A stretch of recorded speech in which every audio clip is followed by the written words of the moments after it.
Hola, muy buen día a todas y todos. Bienvenidos y bienvenidas a este foro Atención a la violencia sexual y el embarazo infantil, el papel de las instituciones. Es un gusto tenerles el día de hoy por acá. Este foro forma parte del proyecto En Comunidad Prevenimos y Respondemos ante la violencia sexual y el embarazo infantil en 12 municipios de México y que gracias al Fondo Fiduciario de las Naciones Unidas para eliminar la violencia contra la mujer podemos llevar a cabo. Este proyecto busca fortalecer un ambiente de prevención y protección y respuesta a la violencia sexual contra niñas y adolescentes.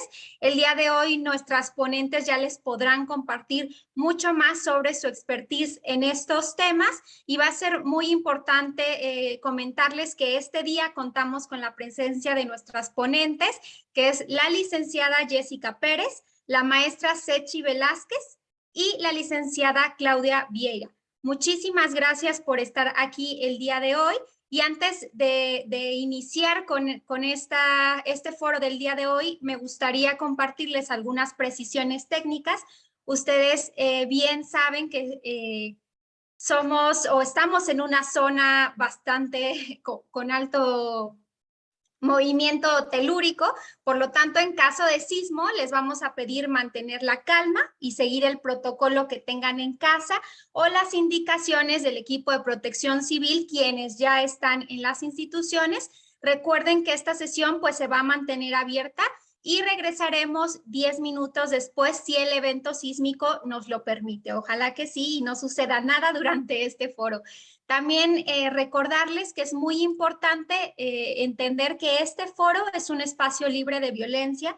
No se va a permitir ningún acto de acoso, violencia, discriminación y en caso de recurrir a alguno de estos, se expulsará a la persona agresora sin posibilidad de que regrese a la sesión que estamos teniendo el día de hoy. También no olviden realizar sus preguntas, utilicen aquí, tenemos esta función de preguntas y respuestas a lo largo de la sesión y también tendremos un espacio al final de esta para poder compartir estas y resolver estas dudas que ustedes tienen. Siéntanse con la libertad de preguntar, aquí vamos a tener expertas que seguramente les van a aclarar muchísimas cosas y también podemos ir viendo sus participaciones e iremos interactuando con ustedes también a lo largo de esta sesión. Entonces, compartirles también que cada una de nuestras ponentes va a tener 20 minutos para compartirnos su ponencia.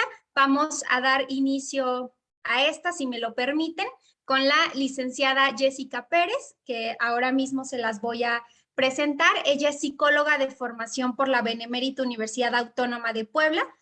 Cuenta con una amplia experiencia en la defensa de los derechos humanos desde una visión de género feminista.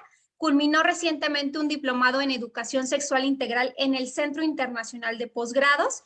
Desde el 2012 forma parte de la red de DESER Puebla, que es la red por los derechos sexuales y reproductivos en México, misma que desde 2015 coordina a nivel estatal.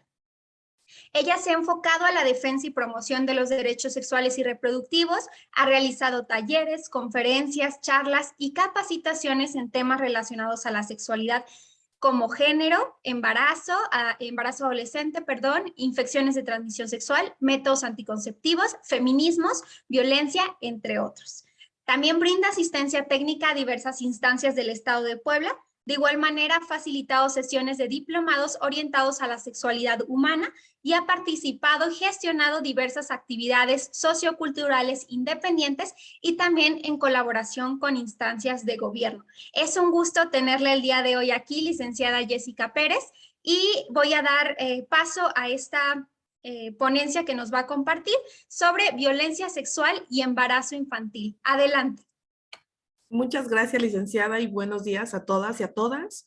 Muchas gracias por estar conectadas y conectados de manera tan puntual.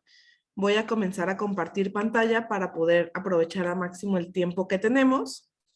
El tema que vamos a trabajar justamente es parte de un proyecto que se llama Niñas y Adolescentes sin Violencia. Y bueno, primero me gustaría presentar la organización en la que yo colaboro, que es la Red de DESER, que es la Red por los Derechos Sexuales y Reproductivos en México. DDCER es una red que se funda en el año 2003 y en Puebla en el 2009 y tiene el objetivo de la promoción y la defensa, así como el impulso hacia los derechos sexuales y reproductivos, específicamente entre las mujeres, entre las niñas, entre las adolescentes en México como parte de un ejercicio de la ciudadanía plena y libre. Estamos más de 200 líderes y promotoras y promotores que trabajamos arduamente en 2 entidades federativas del país con el objetivo muy claro de que las mujeres y jóvenes pues puedan de entrada conocer estos derechos y posteriormente los puedan ejercer libremente. Que este ejercicio de derechos sea sin coerción y con una información, ¿sale? Estamos en Jalisco, Querétaro, Estado de México, Puebla, Oaxaca, Chiapas, Hidalgo, Tlaxcala, Guerrero, Quintana Roo, Yucatán y la Ciudad de México. Bueno, DDCER trabaja para que las mujeres, así como todas y todos, puedan conocer y exigir sus derechos y puedan tomar decisiones sobre su vida sexual y reproductiva de manera autónoma, libre e informada, y que participen en la creación de legislaciones y políticas públicas. Parte de este trabajo que estamos haciendo es este proyecto que les compartió la licenciada Valeria en un inicio. Este proyecto, que se llama En Comunidad Prevenimos y Atendemos la Violencia Sexual y el Embarazo Infantil en 12 municipios de México. En Puebla lo estoy coordinando yo. Estamos trabajando en 3 municipios, que es Coronango, San Pedro Cholula y Cuautlancingo.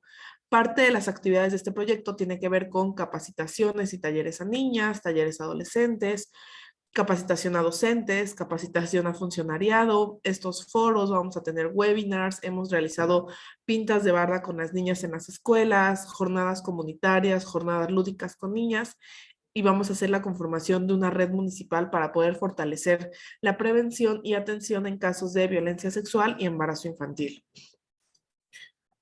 Para poder entrar en el tema, me parece importante empezar a compartir una definición muy básica sobre la violencia sexual. ¿Por qué? Porque muchas veces creemos que la violencia sexual tiene que ver solamente con un acto muy específico, ¿no? Como si únicamente la violencia sexual pudiera estar relacionada a algún tipo de penetración hacia otra persona sin su consentimiento. Desde la perspectiva que vamos a manejar, tenemos que entender a la violencia sexual como cualquier acto que va a degradar o dañar el cuerpo y o la sexualidad de la víctima. Y esto es una definición muy corta, pero que nos da un panorama muy amplio sobre lo que es la violencia sexual. Cuando decimos que dañe o degrade la sexualidad de la víctima, tenemos que tener muy claro que la sexualidad no es únicamente lo que las personas hacen con sus genitales, porque es una confusión que se da constantemente. Cuando hablamos de la sexualidad de una persona, lo hablamos como un eje de su vida, que va a tener que ver con la vivencia de su cuerpo, la vivencia de su sexualidad, la libre decisión, la muestra de afectos. La sexualidad es mucho más allá que lo que las personas hacen con sus genitales. Entonces, por eso decimos que este tipo de violencia pues va a atentar no únicamente contra la situación o contra su cuerpo como directamente, porque la violencia es otra cosa, no puede ser directa, puede haber tocamientos o no haber ningún tipo de tocamientos, pero esto va a atentar contra su libertad, contra su dignidad y contra su integridad física. Recordemos además que la violencia psicológica es la única violencia que está atravesada en todas las demás violencias. Conocemos que hay 5 tipos de violencia enmarcadas en la Ley de Acceso a una Vida Libre de Violencia para las Mujeres, que es la física, sexual, económica, patrimonial y psicológica. La psicológica es la única violencia que se encuentra sí o sí en las otras violencias. Entonces, cuando hablamos de violencia sexual, también estamos hablando de una violencia psicológica. Teniendo esto como base, teniendo como por entendido de lo que hablamos cuando hablamos de violencia sexual, justamente me gustaría abordar cuáles son estas expresiones que se pueden dar de violencia sexual. Porque les mencionaba, en algún momento pensamos como, pero si ni la tocó, ¿no? Como eso es violencia sexual si en realidad no la tocó. Y esto pasa mucho cuando ustedes como funcionarias y funcionarios llegan a atender un caso que decimos como, híjole, ¿esto procede o no procede, no? Esto sí es un delito o tal vez no es un delito. Bueno, pero es que realmente no se ve tan mal, ¿no? Hemos escuchado muchas veces estos comentarios por parte de las personas que nos dicen, bueno, pero es que sí dijo que la había abusado, pero venía riéndose, ¿no? Entonces, tenemos que entender como cuáles son las expresiones de la violencia sexual, porque no únicamente tenemos que buscar este estereotipo de mujer o de niña abusada que nos han mostrado, ¿no? Tenemos que entender que la violencia sexual sí implica la violación u otras formas de agresión sexual, pero también aplica para el acoso y el hostigamiento sexual. Recordemos que el acoso se da cuando la agresión se da entre pares, ¿sale? Como si un compañero de la escuela, si entre maestras y maestros se da como esta violencia, etcétera, pero siempre hay como una jerarquización igual. El hostigamiento, por otra parte, tiene que ver con una diferencia en esta jerarquización. No es lo mismo para una niña ser acosada sexualmente por su compañero de clases que por su docente, por su maestro, ¿no? Por su director. Entonces, justamente esta es la diferencia entre acoso y hostigamiento sexual. Obviamente, el hostigamiento sexual tiene una pena más grande porque tiene que ver también con un ejercicio del poder muy claro. En general en la violencia sexual, pero específicamente cuando hablamos de hostigamiento. El abuso sexual, que ahora sí tiene que ver con un tema de penetración, agresión, tocamientos, pero también la trata con fines de explotación sexual. Hemos escuchado un poco como quién es parte de estos procesos de violencia, ¿no? Sabemos que estamos muy cerca de este estado que es número uno en temas de trata de mujeres. Entonces, que no estén directamente ejerciendo el abuso sexual no quiere decir que no sean parte de este delito de violencia sexual. Permítame. Otro ejemplo de una expresión de la violencia sexual tiene que ver con la exposición forzada a la pornografía, ¿no? Y era lo que les comentaba un poco. A veces decimos, pero realmente ni la tocó, ¿no? Realmente ni le hizo nada porque nada más le enseñó cosas. Bueno, también es una expresión de la violencia sexual. Por supuesto, el embarazo, ahorita vamos a abordarlo más profundamente, pero la esterilización o el aborto forzado, que es algo que pasa sobre todo en las comunidades más alejadas de la capital, a las mujeres así cuando ven que tienen ya varias hijas o hijos, sin preguntarles nada, les realizan la OTB, ¿no? O les realizan interrupciones en contra de su decisión. También hemos encontrado muchos casos todavía de matrimonio temprano forzado, donde ya sea que roben a las niñas, adolescentes del lugar en el que se encuentran, o los padres y madres las vendan o hagan tratos con ellas para unirlas en matrimonio en contra de su voluntad. En nuestro contexto también hemos encontrado temas de mutilación genital y, por supuesto, el incesto. Estas estadísticas sobre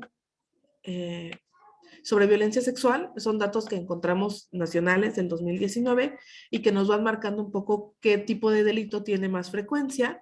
Encontramos que el abuso sexual es el más frecuente en un 54%, después el acoso sexual, el hostigamiento sexual, la violación, el estupro, el incesto y hay otros delitos que atentan contra la libertad y la seguridad. Cuando buscamos también a las edades de las niñas y niños que viven esta violencia, que atraviesan este tipo de violencia, podemos encontrar que en su mayoría son niñas y niños de 10 a 14 años, que implica un 31%. También están de 15 a 17 años, un 25%. Posteriormente, de 5 a 9, un 19%. Y de 18 a 19 años, un 16%. Y finalmente, de 0 a 4 años, un 8%. Lamentablemente estas cifras, por supuesto que no van a demostrar la realidad, ¿no? No demuestran totalmente la situación que estamos viviendo porque por supuesto que para tener estos datos que son obtenidos a través del Censo Nacional de Procuración de la Justicia Estatal del 2020, pues tiene que haber una denuncia, ¿sale? Estos son los casos que se están denunciando. Sabemos, por supuesto, todas y todos aquí, que una gran cantidad de casos que están sucediendo, pues no se denuncian. Ahora, ¿por qué? Y es algo que nos preguntan muchas veces las personas que brindan atención, sobre todo de primer contacto, y es por qué las niñas y adolescentes no acusaron a tiempo a su agresor o agresora, ¿no? ¿Por qué no dijo nada? Inclusive las familias nos toca que digan, es que ¿por qué no avisó? Es que ¿por qué hasta apenas, no? O incluso hasta que hay un embarazo dicen, ¿por qué no me dijiste antes? Bueno, es importante entender que niñas y niños, adolescentes y la sociedad en general, en nuestro contexto consideran que la sexualidad sigue siendo algo prohibido, algo de lo que no se habla, ¿no? Si en algún momento yo tuve una duda y en mi casa me decían, no estés preguntando esas cosas, de eso no se habla, son temas de adultos, ¿con qué con qué confianza se van a acercar para compartirnos una situación de este tipo. Además, sienten vergüenza y culpa por lo sucedido. Por eso es muy importante la manera en la que vamos a abordar este caso, para no revictimizar la situación, para ser muy empáticas y muy atentos con la situación que estamos abordando. Además, sabemos que es muy frecuente que dentro de la violencia sexual, pues sea ejercida por padres, familiares, amistades o personas de las que dependen, docentes, etcétera. Tenemos la idea a veces de que el peligro está afuera y lamentablemente en la mayoría de los casos de abuso sexual infantil y adolescente, el agresor se encuentra dentro del núcleo familiar o es muy cercano a la familia. También está relacionado a los mandatos de género, por supuesto, los estereotipos y el ver a las niñas y a los niños como propiedad de los adultos. Creer que tienen que obedecer siempre, ¿no? Desde esta visión adultocentrista que hemos abordado durante muchísimas capacitaciones y donde les compartimos como esta visión de porque soy adulto y me tienes que obedecer y entonces llega el niño a saludar a la familia y dice como yo no quiero saludar a tal tío y no, vas y lo saludas y le das el beso, no seas grosero, ¿no? Respeta a los mayores, no le contestes así, ¿cómo le contestas hacia tu tío? Pues justamente eso también está relacionado a la manera en la que niñas y niños se relacionan con personas adultas y la confianza que tienen para acercarse a pedir apoyo.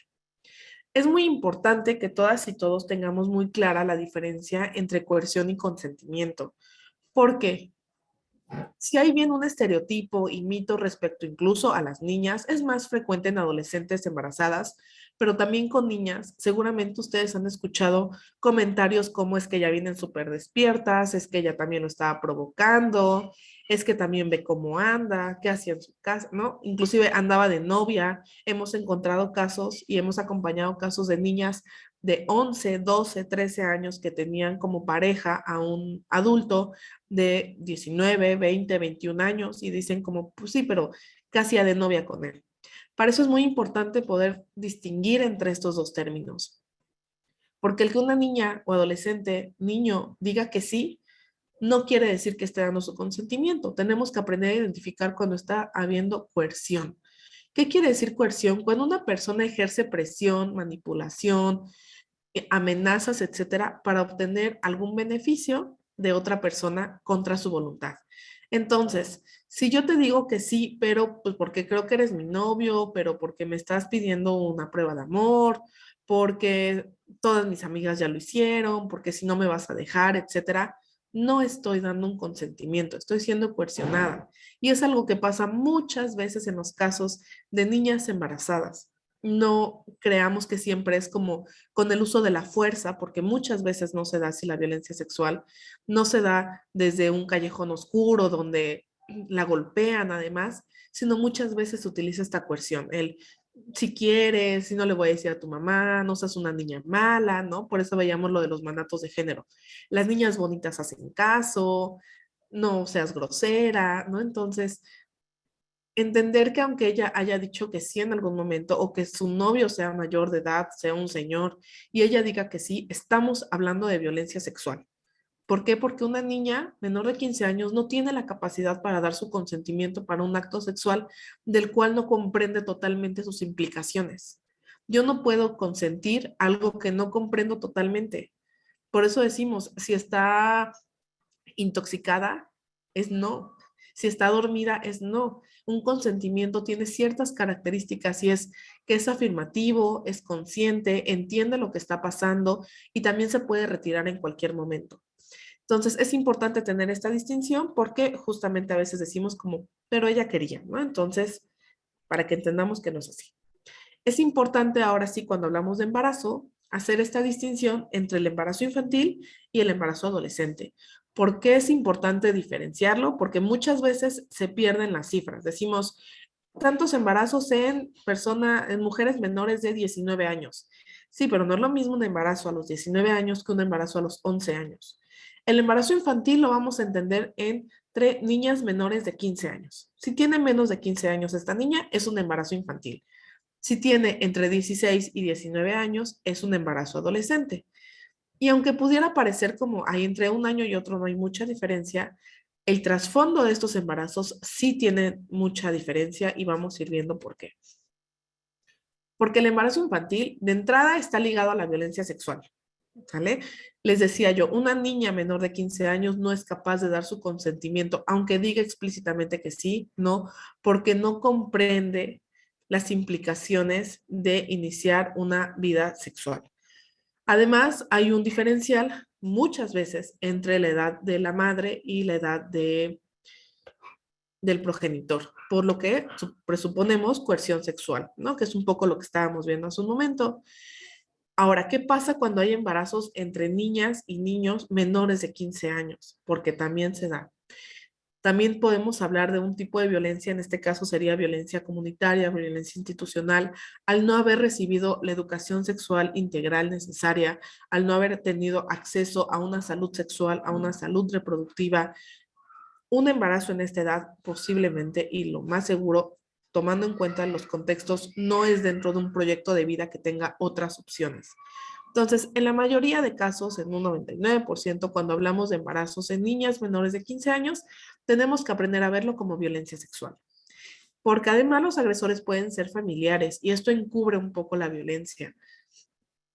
También existe un subregistro y este sector pues no está incluido en la encuesta, ¿no? Porque justamente cuando hablamos de población sexualmente activa, no se toman en cuenta a niñas, ¿no? Menores de 15 años. Siempre dicen como pues de 15 a 45. Ajá, ¿y dónde están todos estos embarazos de niñas menores de 15 años? En América Latina y el Caribe se ha visto que es la única región en la que los partos de menores de 15 años ha incrementado. Y las menores de 15 años, obviamente, vamos a abordarlo también un poco cuando veamos las consecuencias, tienen probabilidades significativamente mucho más elevadas de sufrir padecimientos como la eclampsia, la anemia, la hemorragia postparto, entre muchas otras.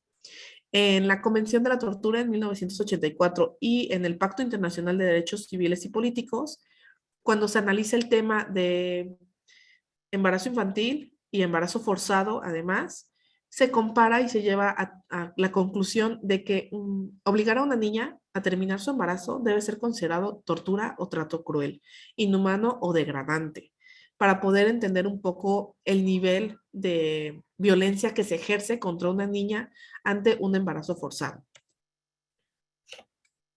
El embarazo entonces el embarazo forzado, ¿no? Que es de lo que estamos hablando, lo vamos a entender como cuando una niña queda embarazada sin haberlo buscado o deseado, pero además cuando ya está el embarazo y se le niega, se le dificulta, se le demora o se obstaculiza la interrupción del embarazo. ¿Y por qué es importante mencionar esto? Porque sí, sí es cierto, muchas veces decimos, ay, pero es que no es como que la institución la haya violentado sexualmente, ¿no? No es como que se haya dado el abuso y aquí se haya llevado a cabo el embarazo, no. Pero cuando no le estoy dando la información sobre las opciones que tiene, cuando le estoy dificultando el acceso a los servicios de salud médica, cuando le estoy demorando y le digo como, no, ¿sabes qué? No vino, vete la otra semana para poder llevar a este embarazo a un nivel gestacional muy alto, o estoy obstaculizando que pueda acceder a la interrupción del embarazo, también tiene que ver con embarazo forzado, no únicamente con la persona que la agredió sexualmente, sino como institución al no prestarle información, atención y acceso a los servicios de salud para que esta niña pueda decidir si desea continuar con este embarazo y qué opciones tiene en ese sentido, o si desea interrumpir este embarazo y qué opciones tiene en ese sentido, y que cualquiera de las opciones pues vele obviamente por su salud. Es importante también entender que las niñas no se embarazan solas, ¿no? Es muy común ver como, ay, es que las niñas embarazadas. No, no son niñas embarazadas, son niñas que están siendo agredidas sexualmente, que hay una mayor posibilidad de complicaciones médicas. Obviamente, ya lo mencionábamos, está la preeclampsia, eclampsia, hemorragia, muchos están ligados con la anemia. Y obviamente, cuando una niña está embarazada o deja la escuela o continúa y su rendimiento baja muchísimo. Lo hemos visto y hemos acompañado casos. Además, tiene obstáculos en el acceso a servicios de salud y justicia mucho más grandes que una mujer adulta cuando se enfrenta al acceso a estos servicios de salud y se enfrenta nuevamente a la revictimización, ¿no? Sobre todo por personal de primer contacto, pero en general en todos los niveles, donde la víctima ya se considera víctima por la violencia que vivió, pero después vuelve a ser revictimizada por un trato cruel, frío, deshumano, desatendido, con cero confidencialidad, con estereotipos, etcétera. Aquí son algunas cifras ya para ir terminando el tema, de temas de embarazo infantil. Además, recordemos que estas cifras son de nacimientos en mujeres menores de 15 años. En el 2015 estábamos hablando de 10.277 a nivel nacional y para el 2020 estábamos hablando de 5.000. Cuando nos remitimos específicamente al estado de Puebla, sabemos que Puebla también tiene índices muy altos de embarazo infantil y adolescente. De hecho, hemos sido primer lugar en embarazo de niñas de 10 a 14 años durante mucho tiempo. Vemos que en el 2015 hubo 555 y para el 2020 ya estábamos en 359. Yo sé que puede parecer una cifra baja, ¿no? Que puede parecer comparada con el embarazo adolescente, podríamos decir como, bueno, 359 niñas pariendo, pues no es como una cifra muy grande. Sin embargo, en primera tenemos que ver que justamente estos son los que llegaron a término y tuvieron una atención médica y pudieron ser censadas en las estadísticas de natalidad del INEGI, ¿sale? O sea, no todos los que sucedieron están aquí, no estamos hablando tampoco de los abortos, porque sabemos que el aborto espontáneo también es una situación frecuente en embarazo infantil. Pero es básico entender que estas cifras que podemos decir no son tantas, solamente nos sirven para darnos una idea de la situación real de violencia sexual contra niñas que existe. No toda la violencia sexual termina en embarazo. Eso lo tenemos bastante claro. Y si estamos viendo estas cifras de embarazo infantil, podemos comprender un poco el trasfondo de esto y decir, bueno, si son 359 niñas que están teniendo embarazos a término, ¿cuántas realmente están viviendo violencia sexual? Lo veíamos hace un tiempo, hace un momento y decíamos, estas son las que denuncian. ¿Y qué porcentaje de violencia sexual se denuncia? Es difícil reconocerlo, asumir que se está viviendo violencia sexual, acudir a denunciar sabemos que es mucho más complejo para muchas. Entonces, esto ojalá nos pueda permitir ampliar un poco nuestro panorama de qué hablamos cuando hablamos de embarazo infantil y poco a poco y ahorita con nuestras compañeras panelistas vamos a ir viendo como cuál es el papel de las instituciones y de todos los sectores para abordar esta problemática. Pero para ello era importante como entender el trasfondo de esta violencia, las implicaciones de esta violencia y de qué estamos hablando cuando hablamos de violencia sexual y embarazo infantil. Aquí les voy a compartir mis datos. Es mi correo y mi número personal, por si tienen, también estamos nosotros acompañando casos de estos y otros municipios en temas obviamente de violencia, violencia infantil, violencia sexual, acceso a servicios de salud. Hemos trabajado de la mano con estos municipios, pero también hemos trabajado muy de la mano con CIPINA, CIPINA estatal, con la maestra Marta Zárate, con CEP y bueno, cualquier cosa que necesiten pueden mandarme un correo o pueden escribirme y con mucho gusto yo les puedo apoyar. Obviamente todos los servicios que brindamos son de manera gratuita.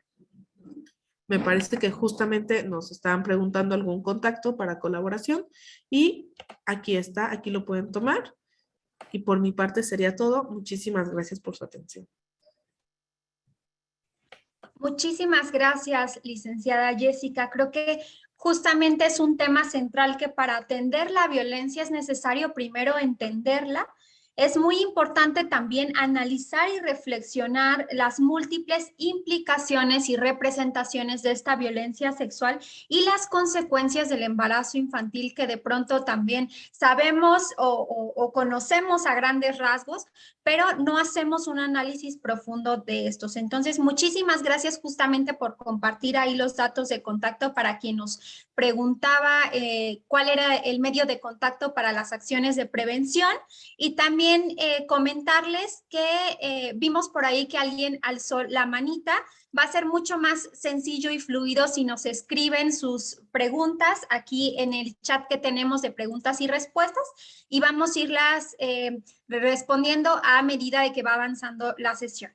Muchísimas gracias, licenciada. Ahora vamos a dar paso a la maestra Sechi Velázquez. La maestra Sechi es licenciada en Pedagogía, maestra en Estudios Culturales, doctora en Estudios Regionales por la Facultad de Humanidades de la Universidad Autónoma de Chiapas. También realizó una estancia académica en el programa de género en la Universidad Autónoma de Madrid y se desempeñó como asesora pedagógica en diversos programas educativos a distancia en el Centro de Educación Continua a Distancia de la Universidad Virtual de la Universidad Autónoma de Chiapas, así como la Universidad de Ciencias y Arte de Chiapas, colaborando en el diseño instruccional de los contenidos académicos de los planes y programas educativos de licenciaturas en modalidad a distancia.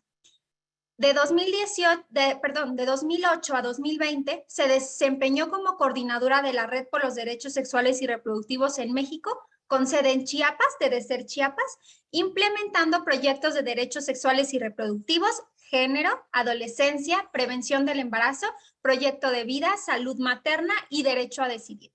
Actualmente colabora como coordinadora del área de fortalecimiento interinstitucional del Centro de Justicia para las Mujeres de Chiapas, y el día de hoy nos va a compartir su ponencia sobre el Protocolo Nacional para la Actuación Policial en Casos de Violencia de Género. Adelante, doctora Sechi, tiene ahora sí el uso de la voz.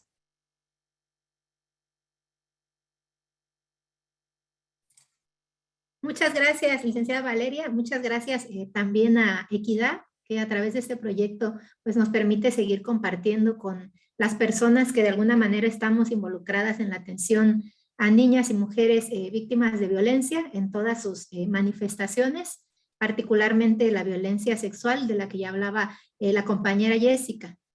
Como ya me presentaba Valeria, mi nombre es Echi Velázquez Fiallo, yo colaboro en el Centro de Justicia para las Mujeres de Chiapas.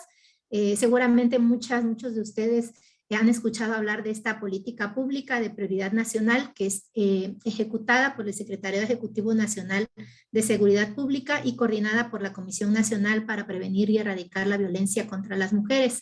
Grosso modo, los centros de justicia para las mujeres son espacios que tienen como objetivo fundamental brindar atención integral a mujeres, niñas, niños y adolescentes víctimas de violencia en razón de género bajo un mismo techo, ¿no? Esta última frase es la esencia y razón de ser de los centros de justicia, optimizar, ¿no? La integralidad de la atención a las personas, niñas sobre todo, niños, adolescentes y mujeres que están siendo víctimas de violencia, ¿no? Y con ello evitar esta revictimización a la que son expuestas al tener que transitar entre una institución y otra para encontrar pues atención a cada una de las necesidades que tienen. Bueno, en Chiapas contamos con 3 centros de justicia para las mujeres. Puebla es uno de los estados que también cuenta con estos espacios. Y bueno, el objetivo de esta presentación que yo les voy a compartir es hablarles un poco de un documento que seguramente muchas y muchos de ustedes, particularmente quienes se desempeñan en el ámbito de la seguridad pública, ya conocen, que es el Protocolo Nacional de Actuación Policial con Perspectiva de Género. Es un documento vigente que nos indica de manera general cuáles son los lineamientos, los principios, los criterios, las actividades específicas que como personal policial debemos desempeñar al momento de atender una situación de violencia en razón de género. Es sumamente importante este documento porque como pues este apellido que tiene incluido perspectiva de género nos permite brindar una actuación policial justamente colocándonos estos lentes que nos ayudan a ver cómo estas problemáticas de violencia afectan de manera diferenciada y más recalcitrante a las mujeres. Es el objetivo de este documento dotarles a ustedes como personal de seguridad pública, particularmente como personal policial, de un procedimiento idóneo y efectivo que garantice una respuesta adecuada ante la violencia que se ejerce en contra de las mujeres, particularmente en el ámbito familiar, ¿no? Que se puede extender, por supuesto, a otros ámbitos. Sin embargo, bueno, las estadísticas dan cuenta que el ámbito familiar es el contexto, la modalidad de la violencia que mayormente se denuncia y se ejerce en nuestro país, bueno, en general en todo el mundo, pero particularmente en nuestro país. Este documento plantea algunos principios que tienen que regir el actuar del personal policial que tiene un papel fundamental como primer respondiente al atender llamados, ¿no? En donde las personas nos están dando cuenta de que está ocurriendo una situación de violencia en contra de una niña, de un adolescente o de una mujer. Estos principios que si bien se mencionan en este protocolo, pues son principios que deberían regir todo el actuar de cualquier persona, tanto de instituciones como de la sociedad civil y otros organismos autónomos que estamos involucradas en la atención a víctimas, ¿no? Particularmente en la atención a víctimas que son niñas y niños.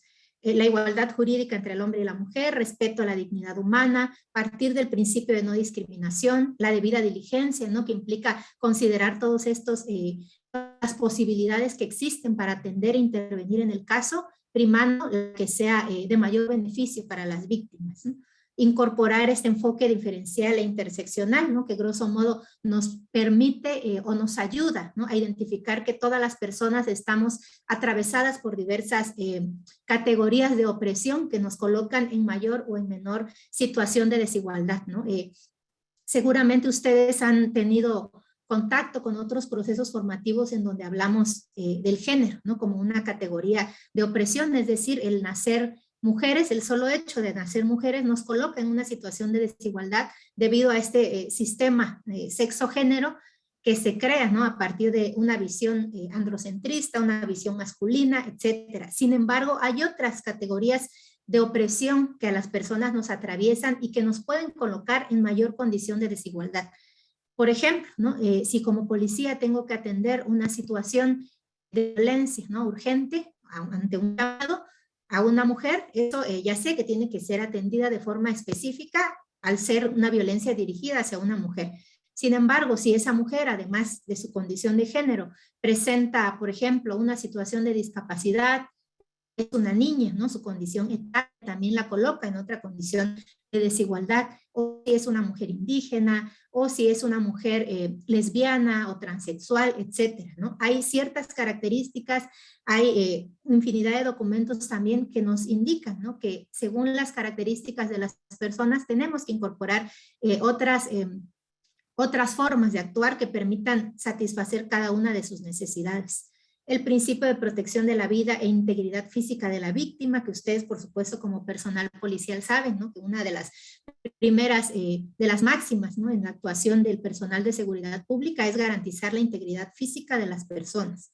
La no criminalización, la no revictimización, ¿no? Esta también es una de las máximas que deben regir el actuar de las instituciones que participan en la atención a víctimas, ¿no? Evitar, no en la medida de lo posible, sino evitar tajantemente estos procesos en los cuales volvemos a colocar a las víctimas en condición de víctimas, ¿no? Por mencionar un ejemplo, ¿no? No atender de manera oportuna un llamado, hacer esperar a las víctimas mucho tiempo, hacer comentarios que juzguen o que intenten culpabilizar a la víctima de la situación de violencia que está viviendo, entre muchas otras cosas, ¿no? Un trato personalizado y respetuoso, primar el interés superior de la niñez, ¿no? Recordemos que todas las personas, ¿no? Independientemente de que seamos o no servidoras o servidores públicos, estamos obligadas, ¿no? A participar del bienestar y de la integridad y de procurar la integridad de las niñas y niños, ¿no? Aún más tenemos esa obligación si somos servidoras o servidores públicos. También mantener el principio de comunicación expresa de los derechos que le asisten a las víctimas, así como de las medidas preventivas y de seguridad que le asisten. Es decir, este principio parte de otra idea mucho más amplia que tiene que ver con considerar a las víctimas como agentes activos de sus propios procesos, ¿no? De pronto como prestadoras y prestadores de servicios a víctimas, independientemente del área en la cual nos desempeñemos, pues tendemos a veces a asumir una actitud asistencialista, paternalista, que de pronto infantiliza o trata de tutelar, ¿no? A la víctima, incluso cuando la víctima es adulta, ¿no? Entonces, este principio nos invita, ¿no? A ser claras con la víctima, a explicarle el proceso que va a seguir, el acompañamiento que le vamos a brindar como personal de atención, entre otras cosas, ¿no? La confidencialidad de la información, que eso lo sabemos, ¿no? Es uno de los principios básicos.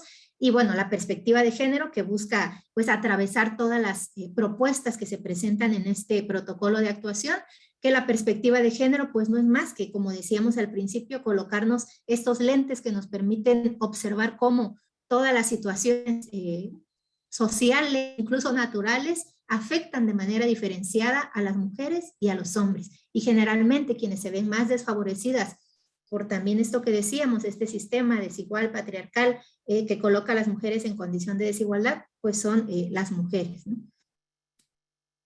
Bueno, este protocolo plantea algunas características específicas que deben primarse en la atención ante un llamado, ¿no? De violencia contra las mujeres. La atención debe ser inmediata, es decir, proporcionarse desde el momento, ¿no? Inmediato en el que las autoridades judiciales, en el que ustedes tengan conocimiento de los hechos. Accesible, ¿qué quiere decir con esto? Que esta atención debe ser accesible, ¿no? Como su nombre lo dice, para las mujeres en todas las situaciones y contextos. Por mencionar un ejemplo, aquí en Tuxtla Gutiérrez, donde yo me encuentro, hay colonias en donde el acceso, ¿no?, policial es complejo, ¿no?, debido a los propios conflictos sociales que se gestan dentro de ciertos territorios, ¿no? Sin embargo, el personal policial, las autoridades encargadas de operar, digamos, estos operativos, valga la redundancia, tienen, ¿no?, la obligación de procurar estrategias que permitan, ¿no?, acercar al personal policial a estas zonas, ¿no? Porque particularmente en las zonas de alto conflicto social es donde los índices de violencia contra las mujeres son mayores. Entonces, no puede ser un argumento el no poder entrar, ¿no? Hay compañeros, por ejemplo, que entran, no sé, sin uniforme o en automóviles que no están necesariamente rotulados, ¿no?, por el riesgo que también implica para ellos. Tienen que ser integrales, es decir, considerar todas las dimensiones de las personas que se ven afectadas por la violencia, ¿no? No solo la cuestión jurídica, que es la que pues de inmediato asumimos que es importante, pero hay otras esferas en la vida de las niñas y las mujeres que se ven afectadas por la violencia que requieren de una atención, ¿no? Por ejemplo, la cuestión emocional, que requiere un acompañamiento psicológico, la cuestión del trabajo social, que les va a permitir, ¿no?, acercarse a programas, facilitar procesos, trámites que coadyuven en su proceso legal, pero también en la recuperación de su autonomía, en el fortalecimiento de estas herramientas que le permitan salir del círculo de la violencia o reducir al menos las posibilidades de que en algún momento de su vida pueda enfrentarse nuevamente a la violencia. Tiene que ser especializada. Hay que medir el grado de vulnerabilidad que enfrentan las víctimas, ¿no? Como servidoras y servidores públicos tenemos sí la oportunidad, pero también la obligación legal, ¿no?, de formarnos para que nuestra práctica sea cada vez más específica y adecuada a las necesidades de las personas para las cuales desempeñamos nuestro trabajo. Interinstitucional, esta es una palabra clave, ¿no? No podemos realizar nuestro trabajo de manera aislada de otras instituciones que participan o que tienen que participar en la atención a víctimas. Justamente de esta palabra deviene este principio y este modelo de los centros de justicia para las mujeres, que todas las instancias trabajen de manera coordinada para satisfacer las necesidades de esa mujer, ¿no?, sin que esa mujer tenga que repetir procesos en cada una de las instituciones, sino que de manera colegiada, de manera especializada, de manera pues integral, todas las instancias coadyuven, ¿no?, y aporten de lo que desde su quehacer institucional les corresponde. Y bueno, tiene que ser de calidad, garantizando respuestas óptimas y específicas a las necesidades de la víctima. Existen algunos niveles, ¿no?, 3 niveles que plantea este protocolo en la atención a mujeres víctimas ante un llamado como personal policial. El primer nivel pues nos indica o nos da cuenta, ¿no?, de la atención que debemos brindar pues en un primer momento, ¿no? Generalmente en este primer nivel se proporciona pues atención inmediata y algunos auxilios psicológicos, ¿no?, que son sobre todo los que requieren las víctimas de violencia ante el primer llamado. Esta es una parte bien importante que desde la experiencia en Chiapas es una de las menos exploradas o de las menos, pues sí, implementadas, ¿no?, al personal policial. Tenemos procesos de formación que tienen que ver con la atención, con la normativa, protocolos y demás. Sin embargo, es sumamente importante que el personal policial también cuente con herramientas de atención en crisis, estas herramientas que permiten brindar primeros auxilios psicológicos a las personas que se encuentran en condición de víctimas, particularmente las víctimas de violencia de género, porque como comentaba hace un momento la licenciada Jessica, la violencia de género tiene una dinámica específica, ¿no?, distinta a otras formas de violencia que no necesariamente se dan en razón de género. Ahorita vamos a ver algunas de esas cuestiones. El segundo nivel que está destinado ya a obtener información, ¿no?, una vez que se estabiliza esta situación emocional de las víctimas en las que podemos encontrarlas como primeros respondientes, pues hay que recabar información que es útil, importante y además muy necesaria, ¿no?, para continuar con el proceso de atención de las víctimas y que va a coadyuvar, ¿no?, la información que como personal policial proporcionemos de esa primera atención, de ese primer contacto, va a ser sumamente relevante para ayudar a garantizar el acceso a la justicia para las víctimas. Y bueno, el tercer nivel que ver ya más con los seguimiento que se brindan a las víctimas. ¿A qué instancia, una vez que estabilicé, una vez que recabé la información, a qué otras instancias con las que trabajo de manera coordinada la voy a canalizar, ¿no? ¿Cuál es la necesidad inmediata de esa víctima y de qué manera le voy a dar seguimiento, ¿no? Esto también es una parte importante, ¿no? Que dejamos a veces a las víctimas en el SEJUM o en el módulo de atención inmediata de determinado ayuntamiento, en la Secretaría de la Mujer o en alguna otra instancia, y no existe un seguimiento de ese caso, ¿no? Sabemos que los casos son pues una infinidad cada día, sin embargo es importante que tengamos y contemos con los mecanismos que permitan tener un seguimiento, ¿no? De qué ha ocurrido y qué está pasando con la situación de esas víctimas para ayudar a que se garantice la justicia para ellas, no solo la justicia en términos legales, ¿no? De que tenga una sanción su agresor, de que tengan acceso a la reparación del daño, sino también la justicia en términos sociales, es decir, que tengan acceso a todos estos elementos que van a permitir que se reduzcan esas condiciones de desigualdad, que las colocan a ellas en condición de vulnerabilidad ante la violencia. Por ejemplo, ¿no? De pronto creemos que los servicios integrales que requieren las víctimas de violencia únicamente son en el ámbito legal, de trabajo social y psicológico. Sin embargo, hay otras áreas del ámbito social que son necesarias de reforzar.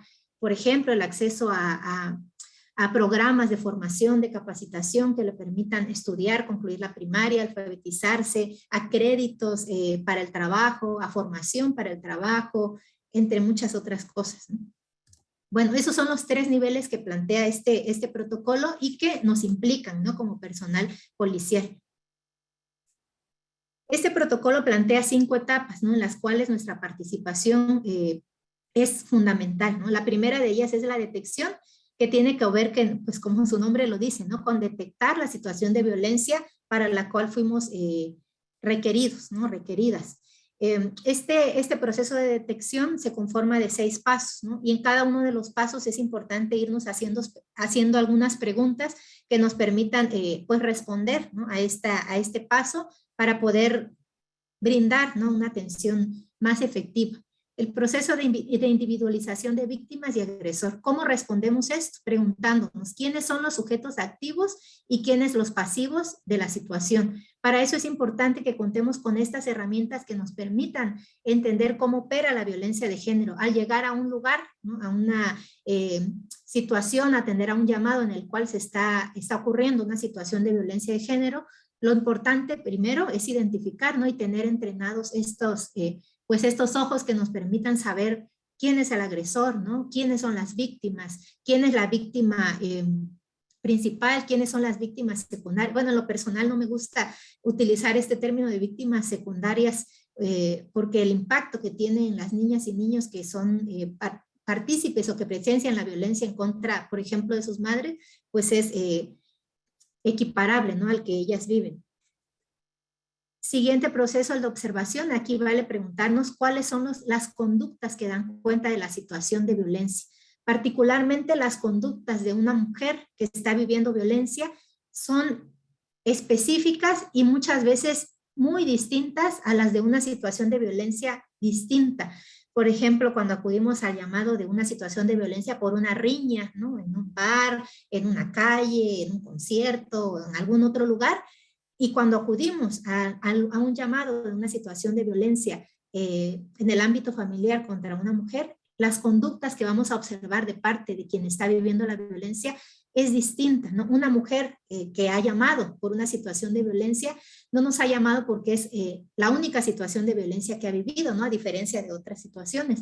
Es muy probablemente que esa mujer ha vivido en un continuum de violencia durante toda su vida, durante muchos años, que ha sido víctima de violencia psicológica y que el llamado a las autoridades o en este caso al personal policial ocurrió cuando ya hubo una situación de violencia más extrema, ¿no? Donde ya hubo de por medio golpes, amenazas, amenazas de asesinato o intento incluso de asesinarla. Entonces las actitudes, el comportamiento, la conducta que ella va a mostrar no necesariamente va a ser la que estereotipadamente creemos que tiene una víctima, ¿no? De estar como pasiva, puede que sí, ¿no? Pero puede que también sus conductas sean más agresivas, más fuertes, más de resistencia, etcétera. Entonces, eso como personal que funge como primer respondiente, es importante que lo tengamos en cuenta para no estigmatizar la situación, ¿no? Y no de pronto generar juicios, ¿no?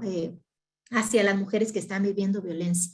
El siguiente paso, que es sumamente importante y que pronto puede ser tedioso, pero que es fundamental en el proceso, es el registro y la recolección de datos, ¿no? Que como ya les decía hace un momento, va a servir, ¿no? Y va a coadyuvar de manera importante la integración de la carpeta de investigación, en todo el proceso de investigación que permite el acceso a la justicia legal para las víctimas. Aquí hay que preguntarnos cuál es el contexto en el que se está dando la violencia, cuáles son los tipos y las modalidades de la violencia que se están manifestando en esa situación de la que estoy siendo pues testigo, ¿no? Como autoridad. Para esto es importante consultar los documentos que tenemos pues a mano, ¿no? La Ley General de Acceso a las Mujeres a una Vida Libre de Violencia nos da cuenta, ¿no? De cuáles son esos tipos y modalidades de la violencia. En el caso de Puebla, la Ley de Acceso de las Mujeres a una Vida Libre de Violencia y también el Código Penal en el que se establecen pues las penas que existen a quien ejerza estas formas de violencia. Generalmente cuando acudimos ante un llamado de violencia como personal policial es porque muy probablemente ocurrió una situación de violencia física. Sin embargo, es bien importante también advertir, si así lo observamos, si existen otras formas de violencia. Es altamente probable que, por supuesto, la exista, al menos la violencia psicológica, emocional, está presente, ¿no? En situaciones donde también hay violencia física. Posteriormente, la evaluación de la información es importante también al registro. Cuando realizamos la recolección y registro, preguntarnos qué información es relevante y cuál es la fuente, ¿no? ¿Qué tan confiable es la fuente? Este mismo protocolo nos indica, ¿no? El nivel de confiabilidad que tiene cada una de las fuentes. Si la fuente es la víctima, tenemos que partir del principio de buena fe al que estamos con el que estamos obligadas y obligados a actuar todo el personal de atención a víctimas. El principio de buena fe implica, grosso modo, creerle a la víctima, ¿no? Partir del hecho de que la víctima me está diciendo la verdad. No nos corresponde como primeros respondientes indagar si lo que la víctima me está diciendo es real o no. Corresponderá en alguna parte seguramente el proceso de investigación, pero en un primer momento a nosotras no nos corresponde, ¿no? La fuente, siempre que sea la víctima, la información se va a considerar como altamente válida, ¿no? El proceso de conclusiones, ¿no? ¿Cuál es la situación? ¿A qué conclusión he llegado como personal policial? Tratando de ser lo más objetivo posible, tratando de dar cuenta de cuáles son los tipos y modalidades de violencia que identifiqué en ese primer momento que tuve contacto con la víctima, en ese llamado al cual fui requerido o requerida. Y el proceso de formalización, que bueno, va de la mano con el proceso de recolección y registro, que es cuando ya me pregunto qué registros y formatos debo llenar, ¿no? Adicionales a los que hice en el lugar de los hechos, ¿no? Debo entregar evidencia, ¿no? A las autoridades competentes de la situación que atendí. Es importante tomar en cuenta, ¿no? Lo que ya les comentaba hace un momento, que la mayoría de las mujeres que viven violencia no suelen reportar espontáneamente la situación en que se encuentran por diversos motivos, ¿no? Las mujeres que viven violencia están atravesadas por una serie de situaciones, ¿no? Que las colocan en mayor vulnerabilidad ante la violencia, ¿no? Todos estos imaginarios colectivos, todos estos discursos que existen acerca de que las mujeres somos quienes provocamos la violencia, de que debimos habernos ido antes, de que podemos salir solas de situaciones de violencia, etcétera, hace que se generen en nosotras una serie de emociones, de sentimientos que impiden, ¿no? Dar cuenta de la violencia que estamos viviendo, no solo las autoridades, incluso a nuestras redes de apoyo más cercanas, ¿no? Sentimos miedo, sentimos desconfianza, sentimos vergüenza, culpa, desesperanza, desconocimiento, dependencia, ¿no? Incluso en niveles pues más severos, ¿no? Falta de redes de apoyo, temor a afectar a los hijos, etcétera, ¿no? Entonces, como ya les decía hace un momento, es muy probable, altamente probable que cuando acudimos a un llamado de violencia sea pues ese llamado de emergencia, ¿no? Ese llamado en el que las mujeres sienten que ya su vida está corriendo riesgo, ¿no? Porque han sido víctimas de violencia durante un largo periodo. El segundo proceso que nos plantea el protocolo es la identificación de la violencia. Ya hace un momento comentaba un poco respecto a esto, ¿no? Implica identificar el fundamento legal aplicable al caso relacionado. Eso no es más que identificar qué tipo de violencia se está ejerciendo cuál es la modalidad, incorporarlo en el informe que vamos a realizar y también tener presente si el delito que se está ejerciendo, que se está manifestando en esa situación de la cual estamos siendo partícipes, es perseguible por querella o de oficio, ¿no? En el caso de Chiapas, por ejemplo, hace apenas 2 años que se modificó nuestro Código Penal local, en el que la violencia familiar ya se persigue de oficio, ¿no? Es decir, no da cabida a que las mujeres desistan de la denuncia, sino que es obligación de las fiscalías, particularmente de los ministerios públicos, dar continuidad a estos casos, ¿no? Independientemente de si la mujer así lo desea o no, ¿no? Esto es con el objetivo de proteger pues la seguridad de esas mujeres y también, ¿no? Tomando como referencia este ciclo de la violencia en el que ellas están inmersas, que de pronto no les plantea esas herramientas emocionales para que puedan denunciar la violencia, para que puedan de manera independiente continuar con los procesos.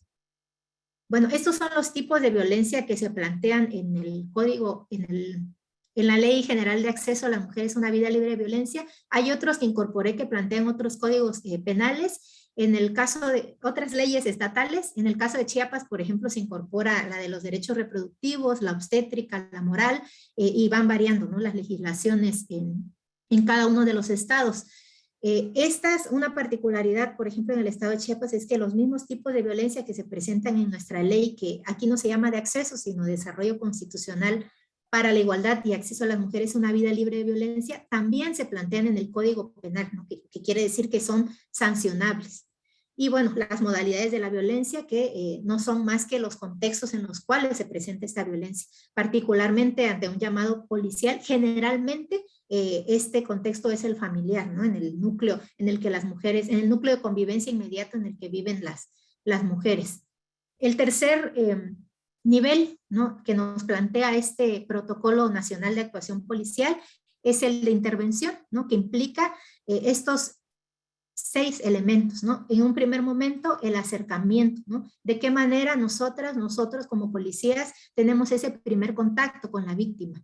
La determinación de la crisis, ¿no? Esto es bien importante y justamente por eso al inicio mencionaba que es relevante y es fundamental que el personal policial tengamos formación, ¿no?, en primeros auxilios psicológicos, porque es muy probable que al atender una situación de violencia de género existan, ¿no?, estas situaciones de crisis emocional que nos tocará como primeros respondientes estabilizar, ¿no? Ya habrá un segundo momento en el que personal especializado en atención psicológica retome la situación para pues restituir estas herramientas emocionales que las personas han perdido en este continuum de violencia. Sin embargo, el primer contacto y la estabilización, la contención, seguramente nos va a tocar proporcionarla como primeros respondientes. Identificar posteriormente a las personas involucradas en los hechos, ¿no? Identificar claramente quién es la víctima, quiénes son las víctimas secundarias, quién es el agresor, etc. El reaseguramiento implica, ¿no?, como su nombre lo dice, asegurarnos de que la integridad física de las personas involucradas, particularmente de las víctimas, está solventada, ¿no? Ahorita les voy a mostrar algunas cosas, algunos elementos y algunas recomendaciones que nos dan respecto a este punto. La búsqueda de opciones implica que desde el momento que estamos atendiendo, vamos identificando cuáles son las necesidades que tienen esas víctimas para su correcta canalización, ¿no? Recordemos que si el objetivo fundamental y uno de los principios fundamentales es garantizar su integridad física y estoy observando que la víctima está sangrando, tiene una herida, está en una crisis emocional que en un primer contacto no puede contener, lo primero, por supuesto, no va a ser llevarla a que declare, ¿no?, sino a un hospital, y los hospitales, por supuesto, que tienen también la obligación de contar con personal del Ministerio Público para atender en el mismo espacio a las víctimas, ¿no? Sin embargo, es importante buscar opciones priorizando la integridad física y emocional de las víctimas. Y la formalización, que como veíamos en el punto anterior, tiene que ver con dar cuenta y institucionalizar, ¿no?, llenar los formatos, realizar los informes, etcétera, todo lo que dé cuenta de que esto se está realizando adecuadamente. Me voy a saltar algunas, creo que se me está acabando el tiempo, ¿verdad? Okay. Bueno, está contraindicado, esto es bien importante que lo tengamos claro en nuestro actuar como personal de atención a víctimas, cosas que no podemos hacer, ¿no? favorecer o promover la conciliación entre la víctima y el agresor, ¿no? Eso no solo es una recomendación de los instrumentos internacionales, sino que además está establecido explícitamente en nuestra legislación federal, ¿no? En la Ley General de Atención a Víctimas y en la Ley de Acceso a las Mujeres a una Vida Libre de Violencia. No podemos conciliar en situaciones de violencia de género porque no hay condiciones de igualdad. La conciliación se realiza entre iguales y en una situación de violencia no existe tal igualdad. No podemos privilegiar la investigación sobre la seguridad de la víctima, como el ejemplo que comentaba hace un momento. No podemos abocarnos de un primer momento a buscar la verdad histórica si está en riesgo en ese momento la seguridad de la víctima y de sus hijos menores. Y tampoco minimizar los eventos de violencia familiar. Me voy a saltar algunas, disculpen, y les voy a dejar la presentación. El proceso de canalización es sumamente importante porque implica que como personal consideremos cuáles son las necesidades, ya sean médicas, jurídicas, psicológicas, de trabajo social u otras que tiene la víctima en ese momento y priorizar la que garantice en ese momento su integridad física y emocional. Apreciando la situación, tomando en cuenta las consideraciones que se observan en la situación, haciendo el traslado de la víctima y la entrega. No me gusta mucho esa palabra, sin embargo es la que plantea el protocolo.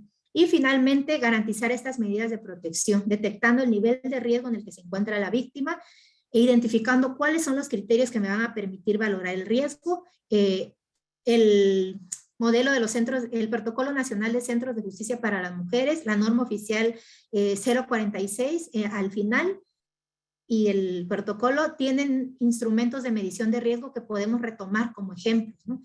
Por también mencionar dos elementos: si hay ahorcamiento y si hay armas de fuego de por medio, el nivel de riesgo se dispara, ¿no? Entonces no necesitamos hacer otras preguntas y con esas entendemos que el nivel de riesgo es alto.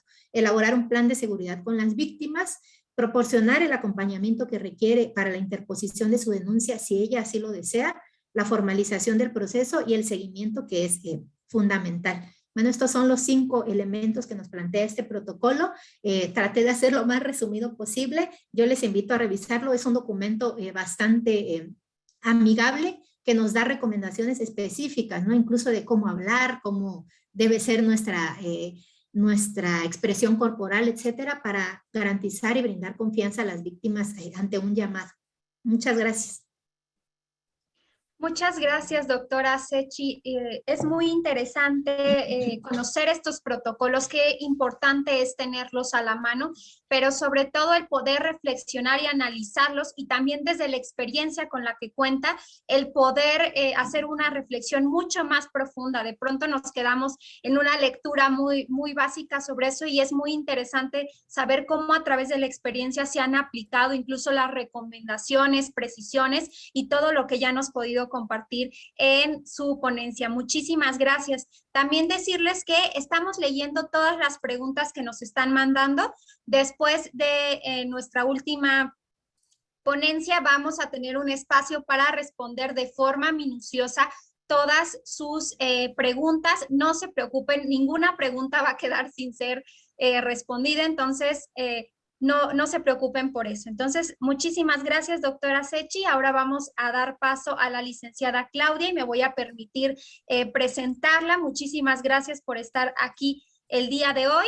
La licenciada Claudia Vieira es secretaria ejecutiva del Sistema Estatal de Protección Integral de Derechos de Niñas, Niños y Adolescentes. Es licenciada en Educación Preescolar y desde 2016 ha sido secretaria ejecutiva del CIPIN Estatal Hidalgo, que es esta instancia justamente encargada de establecer instrumentos, políticas, procedimientos, servicios y acciones de protección de los derechos de niños, niñas y adolescentes, conformado por las dependencias y entidades de la administración pública estatal vinculadas con la protección de estos derechos en los términos que determinan los respectivos ordenamientos legales.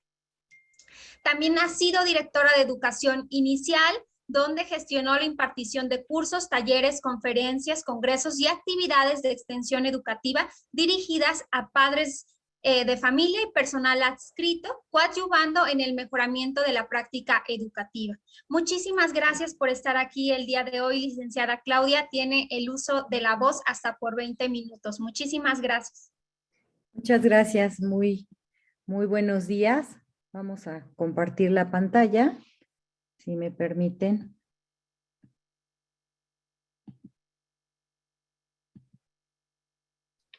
Ok. Vamos a iniciar. Bueno, pues voy a tratar de aprovechar estos minutos. Hay algunas diapositivas que las vamos a pasar de manera muy rápida. Prácticamente es como para que ustedes puedan contextualizar el tema que yo les voy a exponer. Agradezco mucho la invitación a este foro y bueno, iniciamos, ¿no? Antes que otra cosa, tenemos que saber que hay un marco normativo de los derechos de niñas, niños, adolescentes, y es lo que marca nuestro quehacer y nuestra intervención en estos casos de atención a la violencia sexual en contra de niñas y de adolescentes. Y para ello hay algo que siempre me gusta que reflexionemos y es respecto a qué es una niña, un niño o un adolescente. De acuerdo a la Ley General de Derechos de Niñas, Niños, Adolescentes, bueno, pues una niña o un niño es aquella persona que tiene menos de 12 años y un adolescente quienes tienen menos de 18 años de edad, entre los 12 y los 18. Hay un marco normativo internacional muy extenso, muy importante, y dentro de él destaca la Convención de los Derechos del Niño, y dentro de nuestro marco nacional y estatal, sin duda, destaca la Ley General de los Derechos de Niñas, Niños, Adolescentes, que fue publicada en el 2014. Aquí en esta diapositiva, pues les estoy presentando como varios aspectos que tienen que ver con estas bases sólidas de garantía de derechos a favor de la infancia, y de entre ellos, pues la propia Ley General de los Derechos, la Convención de los Derechos del Niño, la Constitución Política de los Estados Unidos Mexicanos, el CIPINA, la Procuraduría de Protección, etcétera. Todo esto, bueno, pues surge a partir de que México ratifica la Convención de los Derechos del Niño en 1990 y se compromete a trabajar por garantizar los derechos de niñas, niños, adolescentes. El Comité de los Derechos del Niño realiza visitas a nuestro país y en esas visitas hace diferentes recomendaciones de acuerdo a la situación en la que encuentra a las niñas, a los niños, a los adolescentes. Y alguna de esas recomendaciones que destaco es, por ejemplo, la elevada incidencia de castigo corporal, violencia sexual y acoso escolar, y también algo de resaltar que es el embarazo adolescente. La Convención de los Derechos del Niño tiene 4 principios importantes: la no discriminación, el interés superior de la niñez, la participación de niñas, niños, adolescentes, el derecho a la vida, a la supervivencia, al desarrollo, y hay algo que transversaliza todo esto y es el enfoque de derechos. En todo actuar tenemos que privilegiar el interés superior de la niñez. Y bueno, pues este interés superior se refiere a que cuando se toman decisiones sobre una cuestión debatida que involucre a niñas, niños, adolescentes, siempre tenemos que pensar en qué le beneficia o en qué le perjudica a niñas y niños. Si ustedes como servidoras y servidores públicos hablan de que ustedes actúan con enfoque de derechos de niñez y adolescencia, quiere decir que en su actuar personal como servidor y servidora pública o en sus instituciones reconocen que niñas, niños, adolescentes tienen derechos, ustedes trabajan para garantizarle esos derechos, promueven la participación, y un punto importante es que reconocen y saben que niñas, niños, adolescentes viven un proceso de autonomía progresiva, y esto quiere decir que ustedes reconocen que son personas en desarrollo y que están en una evolución de sus facultades. Aquí algunos de los aspectos importantes que menciona la Ley General de Derechos de Niñas, Niños, Adolescentes, entre los que yo habría de destacar, que habla de crear los CIPINA a nivel nacional, a nivel estatal, a nivel municipal, y el CIPINA pues se convierte en un sistema de sistemas. ¿Y por qué razón se convierte en un sistema de sistemas? Bueno, pues porque todo el actuar en estos órdenes de gobierno se enfoca fundamentalmente a la garantía de derechos de niñas, niños y adolescentes. Dentro de lo que es el CIPINA hay algo que es la protección integral, que le corresponde a todas las instancias gubernamentales y nos corresponde precisamente que tenemos que apegarnos a las leyes, a los tratados internacionales. Y la protección especial le corresponde a las procuradurías de protección de niñas, niños, adolescentes. Por eso, en muchas ocasiones llega la gente, da denuncias en el CIPINA, ¿no? Y entonces, pues precisamente todo esto para su atención se canaliza a las procuradurías de protección. Y también, bueno, pues dentro del contexto de la pandemia hemos de mencionar que a nivel nacional se aprobó un acuerdo llamado Acciones Indispensables para la protección de niñas, niños, adolescentes durante la emergencia sanitaria por causa de fuerza mayor por la epidemia de COVID-19. Y bueno, aquí una de las cosas a las que se comprometieron los integrantes del CIPINA fue precisamente a la prevención y a la atención de las violencias a través de diferentes acciones. No me voy a detener a leerlas porque no nos daría tiempo, pero sí quiero compartirles que esta es una de las acciones importantes que se implementaron para poder atender la seguridad de niñas y niños durante la pandemia.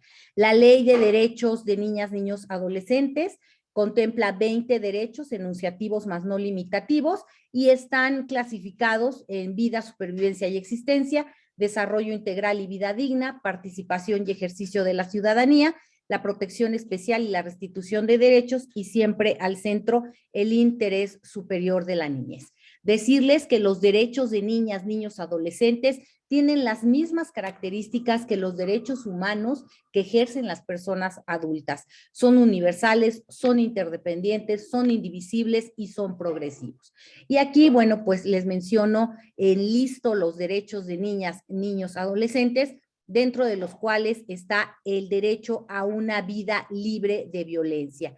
Y aquí, bueno, pues efectivamente nos dice la ley que niñas, niños, adolescentes tienen derecho a una vida libre de violencia y a que se resguarde su integridad personal al fin de lograr las mejores condiciones de bienestar y el libre desarrollo de su personalidad. Aquí pues habla específicamente de lo que tienen que hacer las autoridades, las reformas que se tienen que hacer a las leyes, el actuar de la Procuraduría de Protección y fundamentalmente de qué manera los CIPINAS intervienen para poder garantizar que niñas y niños tengan una vida libre de violencia. Y un término que también quise incorporarlo para compartirlo con ustedes es el adultocentrismo y la violencia. El ejercicio de poder como dominación de las personas adultas hacia niñas, niños y adolescentes nos ha llevado a la violencia que viven las niñas, las adolescentes. ¿Por qué? Pues porque simple y sencillamente ese pensamiento adultocéntrico siempre lleva a los abusos, a la dominación y a tantas situaciones que vulneran la dignidad humana de este sector de la población. Y todo este contexto y todo este marco que yo he dado como una introducción para poder aterrizar a lo que es la ruta para la atención y protección de niñas y adolescentes, madres y o embarazadas menores de 15 años en el estado de Hidalgo, llamada Ruta NAMI. Y menciono en el estado de Hidalgo, pero al final del día, de acuerdo a lo que yo les voy a compartir, se van a dar cuenta que esta ruta ya es un instrumento que se ha compartido a las diferentes entidades de la República con la finalidad que todo México trabaje por la implementación de esta ruta para erradicar el embarazo en niñas menores de 15 años. Y les voy a platicar qué fue lo que pasó para llegar a tener como país esta ruta. En primer término, reflexionemos un poco, ya las panelistas que me han antecedido han hablado un poco acerca de esta parte que tiene que ver con las causas del embarazo infantil y adolescente. Y bueno, pues sabemos que es la violencia sexual, el matrimonio forzado o las uniones tempranas, el insuficiente acceso a servicios e insumos de salud reproductiva para menores de 15 años, la necesidad de mejorar los contenidos e impartición de educación integral en sexualidad, los estereotipos de género y relaciones desiguales, análisis de causalidad de niñas y adolescentes menores de 15 años, y podríamos citar muchos otros más, ¿no? También decirles que desde el trabajo que realizamos en CIPINA, hay una agenda temática de la Comisión de Secretarías Ejecutivas Nacional y de las entidades federativas, y también hay un anexo programático que son las acciones que tienen que trabajar los gobiernos desde la CONAGO. Y de ahí pues surge un punto importante que tiene que ver con la erradicación del embarazo infantil y la prevención del embarazo adolescente. ¿Qué quiere decir? Que tanto las y los gobernadores tienen que trabajar por erradicar este embarazo infantil, y también es algo que se tiene que impulsar desde las secretarías ejecutivas. Y bueno, ¿de dónde nace la Ruta NAME? He de comentarles que a nivel nacional hay una estrategia nacional de prevención del embarazo adolescente que CONAPO, el Consejo Nacional de Población, ha impulsado desde hace ya algunos años, y derivado de esa estrategia nacional surge la estrategia estatal de prevención del embarazo. Hay un grupo nacional de prevención del embarazo adolescente, un grupo estatal de prevención del embarazo, y dentro de ese grupo estatal hay un subgrupo encargado de la erradicación del embarazo en niñas menores de 15 años, y ese subgrupo, en el caso de Hidalgo, está a cargo de la Secretaría Ejecutiva del CIPINA, que preside su servidora. Y de ahí, bueno, pues quiero decirles que el titular del GPA en Hidalgo, en una reunión, me dijo: Claudia, necesito que hagas un protocolo para erradicar el embarazo. Pues ustedes sabrán cuál fue la sorpresa, cuál fue la admiración al decir, y tenemos que hacer un protocolo, y pues cómo lo vamos a hacer. Sí contábamos con la participación de los integrantes del subgrupo, instancias como es Procuraduría de Justicia, Procuraduría de Protección, el IMSS, el ISSSTE, Organización de Sociedad Civil, etcétera, ¿no? Pero ¿cómo le íbamos a hacer? Y bueno, pues aquí contamos con el compromiso y la colaboración de un grupo de académicas de la Universidad Autónoma del Estado de Hidalgo, quienes dijeron: nosotras hacemos el protocolo en el sentido del proceso metodológico. Y así fue que tuvimos muchas reuniones, hicimos muchas reuniones de trabajo, y de ahí nosotros publicamos o sacamos o entregamos el protocolo de intervención para la actuación especializada en niñas y adolescentes embarazadas menores de 15 años del estado de Hidalgo.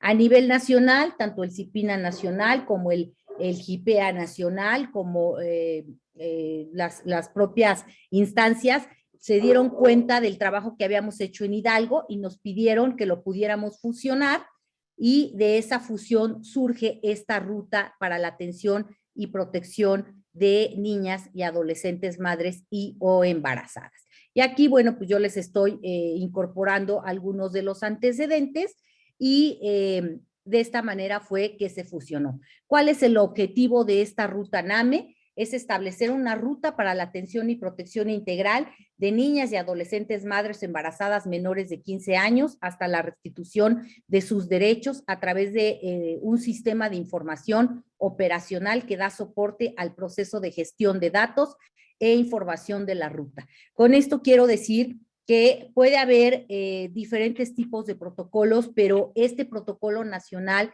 y que fue lo que nosotros propusimos, una de las cosas más importantes, el componente muy importante que tiene, es que incorpora un sistema informático para dar seguimiento a los casos detectados de estas niñas.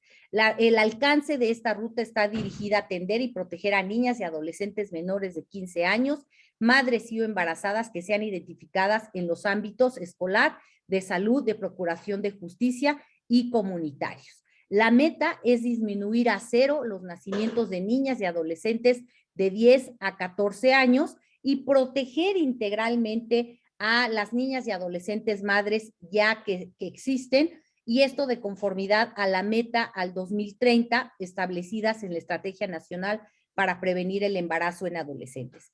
Por citarles cifras, en el 2018 se tienen registrados 156,757 nacimientos cuyas madres tenían entre 9 y 17 años, y de esa cantidad, 10,307 correspondieron a niñas y adolescentes entre 9 y 14. Y si estamos hablando que la meta es poder disminuir estos nacimientos y la más ambiciosa es erradicarlos. Las instancias participantes, bueno, pues aquí se mencionan, son instancias vinculadas a la restitución de los derechos, ministerios públicos, Secretaría de Salud, Secretaría de Educación Pública, Procuraduría de Protección, el CIPINA, y una instancia que he de resaltar su participación y la importancia de su intervención es la Red por los Derechos Sexuales y Reproductivos en México, DDCER. ¿Quiénes deben de actuar? Bueno, pues aquí está quienes identifican, registran, notifican al Ministerio Público, elaboran el plan de restitución de derechos y otorgan la atención. Este es un cuadro muy general, muy amplio, pero es en sí de lo que puede constar la ruta.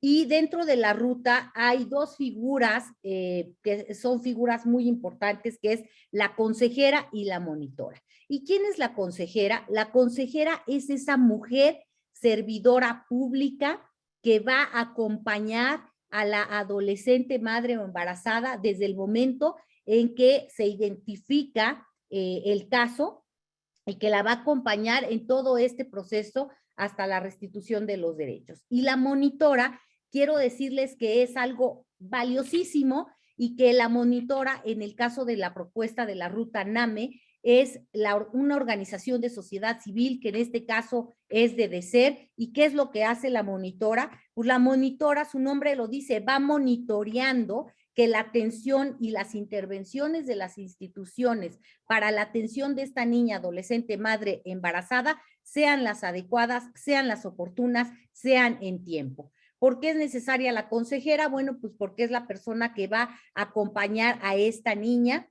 a esta adolescente, y en este caso son los CIPINA municipales. ¿Y por qué en el caso de Hidalgo propusimos que fueran los CIPINA municipales? Bueno, pues porque fuimos la institución que levantamos la mano y dijimos, nosotros acompañamos a estas niñas, a estas adolescentes madres y embarazadas. El tipo de acompañamiento de la consejera es desde telefónico, por internet, y un acompañamiento presencial.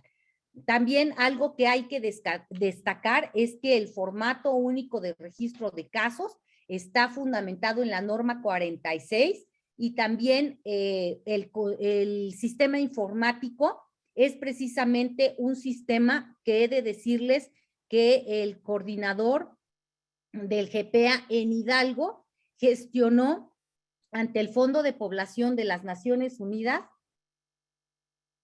los recursos económicos para el financiamiento de la construcción de este sistema informático. Y entonces este sistema informático lo que hace es que todas las instituciones que tienen que intervenir ante la atención de una NAME lo hacen a través del sistema de información, y de esa manera se va llevando una revisión para ver si todas las instituciones han participado, están participando y están interviniendo de acuerdo a lo que les corresponde. Si ustedes quieren conocer este sistema informático, les invito a que puedan meterse a la página de Facebook de CIPINA Hidalgo y buscar la capacitación sobre el funcionamiento del sistema informático de las NAMES. Y aquí, bueno, pues también compartirles el objetivo de este sistema informático, pues que ya lo mencioné. Y también, bueno, pues hay acciones permanentes que hemos llevado a cabo para poder dar seguimiento a la implementación de esta ruta NAME, y como son las reuniones de seguimiento, capacitaciones permanentes sobre la ruta, los registros de casos. Tenemos registrados en el sistema 93 casos entre el 2021 y lo que va del 2022. También las asesorías a las entidades de la República, porque como les digo, debido a que nos han pedido que se implemente esta ruta en todas las entidades de la República, muchos estados nos buscan a Hidalgo para que les podamos explicar de qué se trata, cómo funciona, cómo se ha implementado. Sin duda, el taller de consejería en materia de embarazo adolescente, que da de ser, ha sido determinante para poder acompañar a estas servidoras y servidores públicos sobre cómo es que tienen que hacer la función de la consejería, las estadísticas de casos y capacitación a secretarias y secretarios ejecutivos municipales.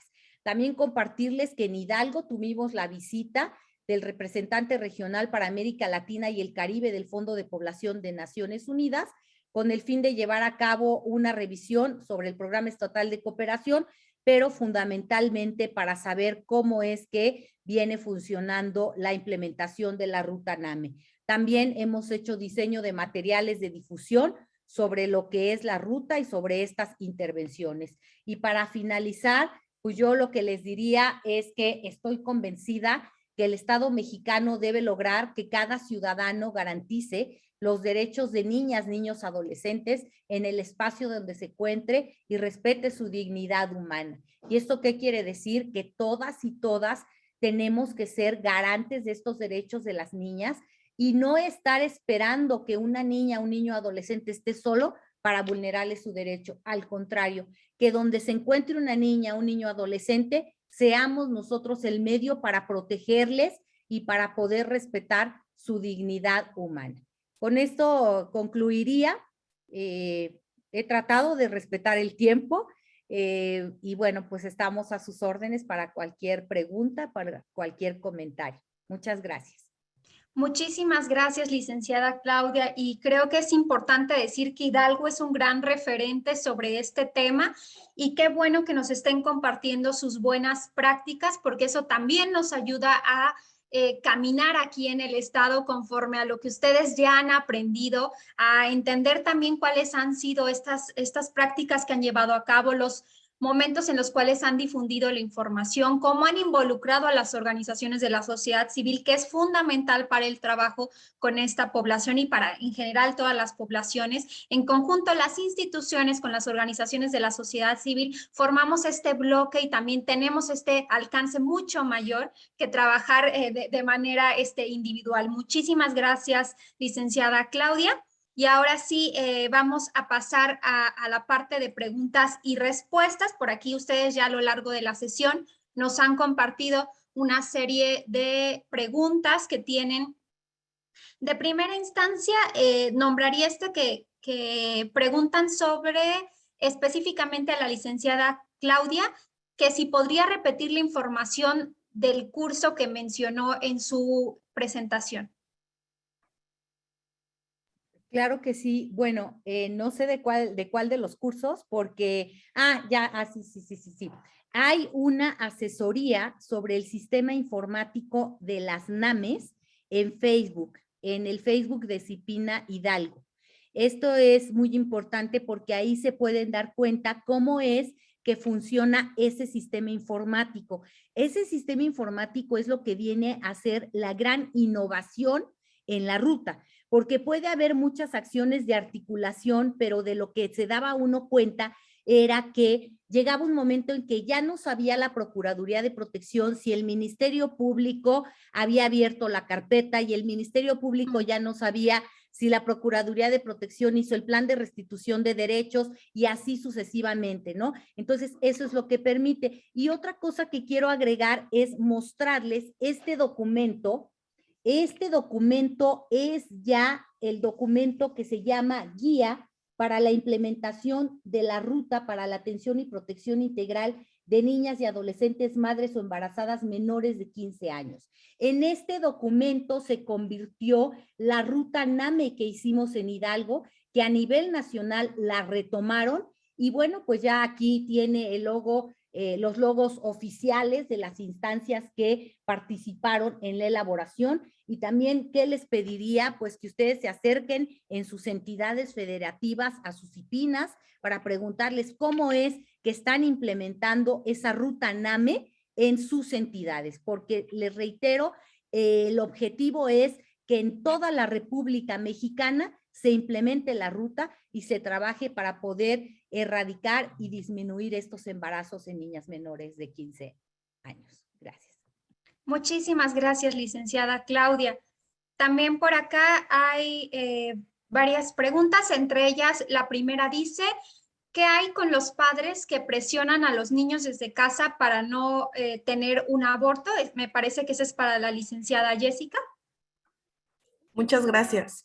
Justo tenemos una norma oficial mexicana que es la NOM 046, que va a marcar los protocolos de atención y prevención en caso de violencia sexual hacia niñas, mujeres y adolescentes. Esta norma oficial mexicana, parte de lo que enmarca es que ninguna niña mayor de 12 años necesita la autorización de madre, padre o tutor para poder acceder a la interrupción voluntaria del embarazo cuando se debe a violencia sexual. Entonces, se elimina el requisito de denuncia y además se elimina el requisito del permiso de madre, padre o tutor. En caso de que sea menor de 12 años, lo que se hace es que se llama al MP, acude CIPINA y acuden otras instancias, y es el Estado quien se vuelve garante de los derechos de esta niña, y entonces se vuelve como su tutor oficial, y ellos autorizan que se realice la interrupción, justo porque entendemos que muchas veces cuando la violencia se da en casa o por parte de familiares o por creencias familiares, ya sea religiosas, éticas, etcétera, se obstaculiza el acceso del derecho de esta niña a decidir sobre su propio cuerpo. Sin embargo, es importante mencionar, como lo mencionaba la licenciada Claudia, desde esta visión adultocentrista que tenemos, como desde nuestro contexto, de creer que nosotras las personas adultas sabemos lo que es mejor para ellas, ¿no? De decir como, estás muy pequeña, no sabes lo que va a tener, etcétera.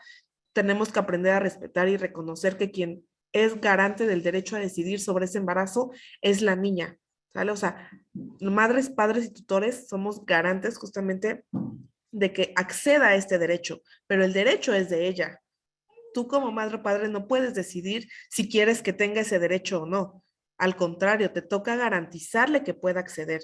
Y si está siendo un obstáculo para que ella lo logre, entonces se retira la tutoría o en caso de que sea mayor de 12 años, no la necesita en lo absoluto.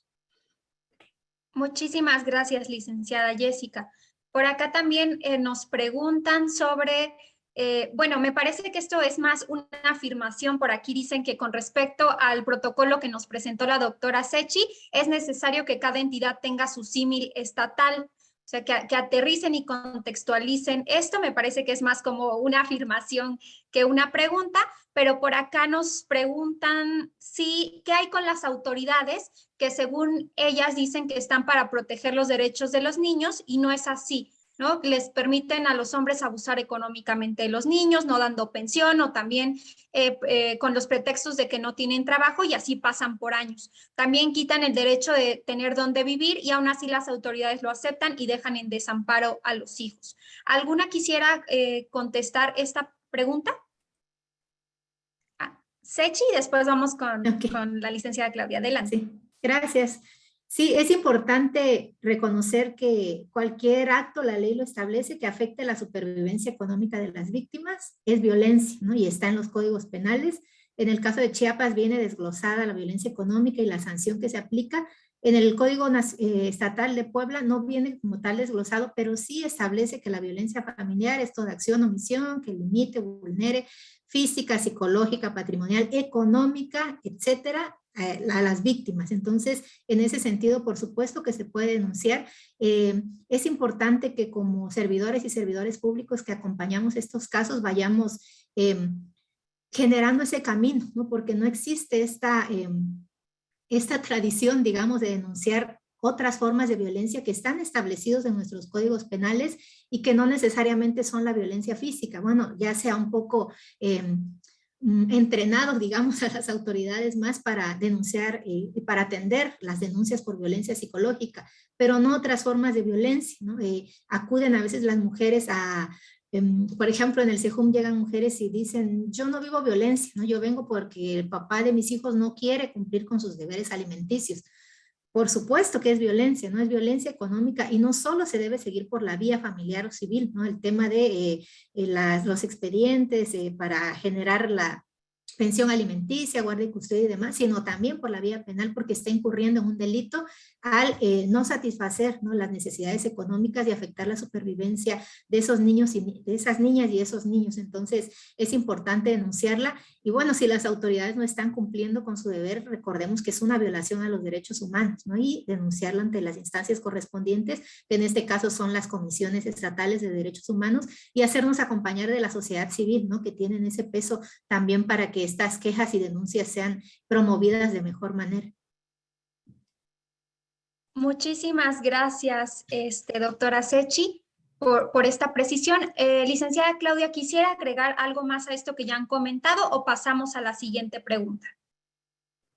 Si gustan, pasamos a la siguiente pregunta. Digo, sí tendré algo que agregar, pero para que podamos atender las preguntas, pasamos a la siguiente. Muchísimas gracias. Entonces vamos a continuar.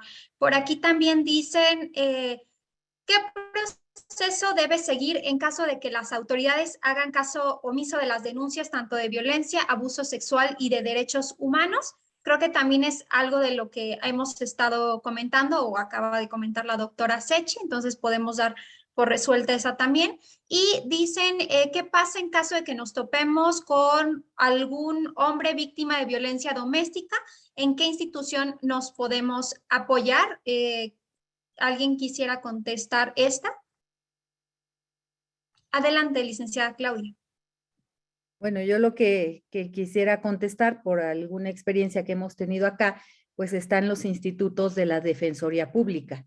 Y ahí es una instancia donde pueden acudir los hombres que se les vulneran sus derechos, ¿no? Muchísimas gracias. Adelante, licenciada Jessica.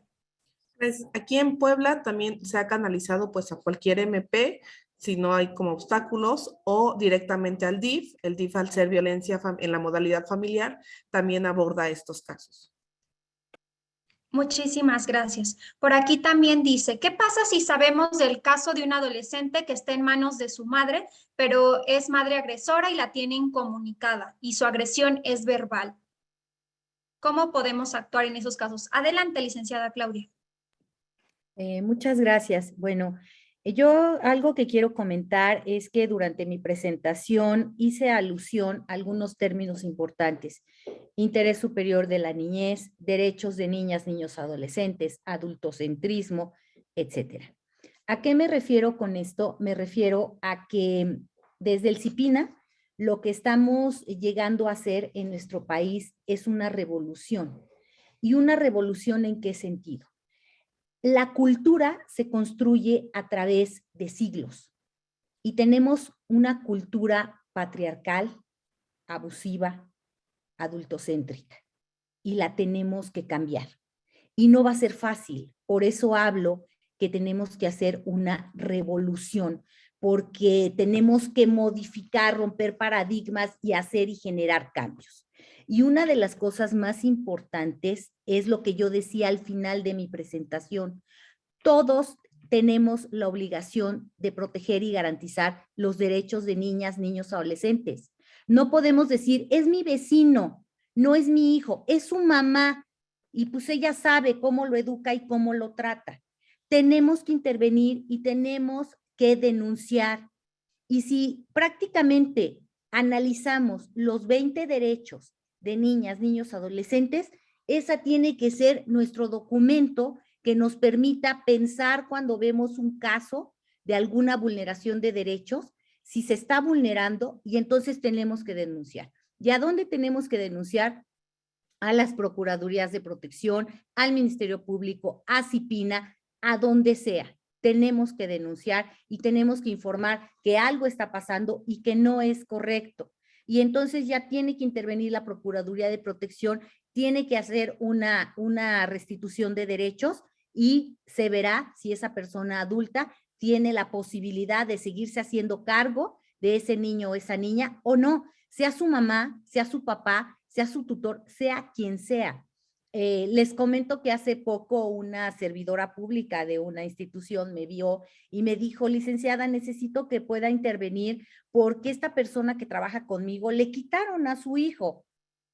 Y entonces le dije, con mucho gusto voy a revisar y voy a preguntar con la Procuraduría de Protección qué pasa, ¿no? Si efectivamente se está atendiendo el caso y no se ha quedado rezagado. Me dijeron, la señora violentó a su hijo, lo golpeó, se consideró que no podía estar con ella y está en un proceso para que se analice si puede ser ella capaz de tener bajo su responsabilidad a ese niño. Entonces, creo que eso es algo importante, pero ¿cuántas veces somos testigas y testigos del abuso, del maltrato y no decimos nada? Hace unos meses se atendió en un hospital obstétrico el embarazo, el parto de una niña de 11 años. Llegar a un parto significa que pasaron 9 meses de gestación. ¿Nadie vio? ¿Nadie se dio cuenta? ¿Nadie vio los cambios de la niña? Eso no puede seguir sucediendo en México. Y por eso yo felicito este tipo de foros, este tipo de espacios para permitir hacer conciencia en la gente. Porque a veces es muy fácil decir, esas instituciones no hacen nada. No, esas instituciones están haciendo mucho. Y eso, a ver si hay otra posibilidad de intervenir para decirles todo lo que se ha estado haciendo en favor de la garantía de derechos de niñas, niños, adolescentes. Muchísimas gracias, licenciada Claudia. Qué importante también hacer énfasis en estas buenas prácticas, en estos casos que tenemos y las experiencias y cómo es que los hemos resuelto, ¿no? De pronto, cada caso que tenemos es un caso sumamente específico y nos enfrentamos a múltiples obstáculos. Muchísimas gracias. Por aquí vamos a ceder el uso de la palabra a Marta Patricia Hurtado. Le vamos a pedir solamente ser muy breve porque estamos ya sobre tiempo, entonces ojalá su participación pueda ser breve. Adelante.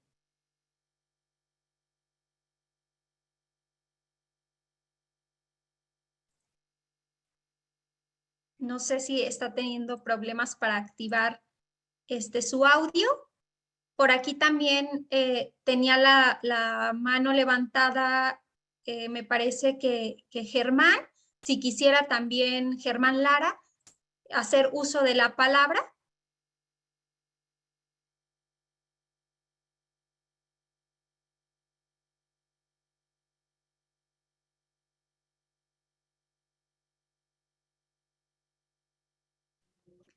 En lo que vemos, si tienen algún problema técnico, ya están agradeciendo las aportaciones y por compartir los conocimientos.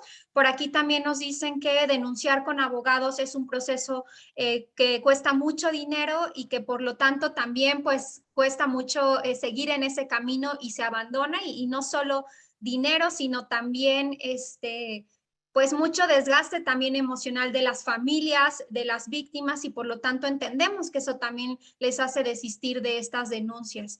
Por aquí también nos dicen, ¿qué pasa cuando la agresión no es de la familia, sino es en una relación de novios en niñas o adolescentes? ¿Quién quisiera responder a esa?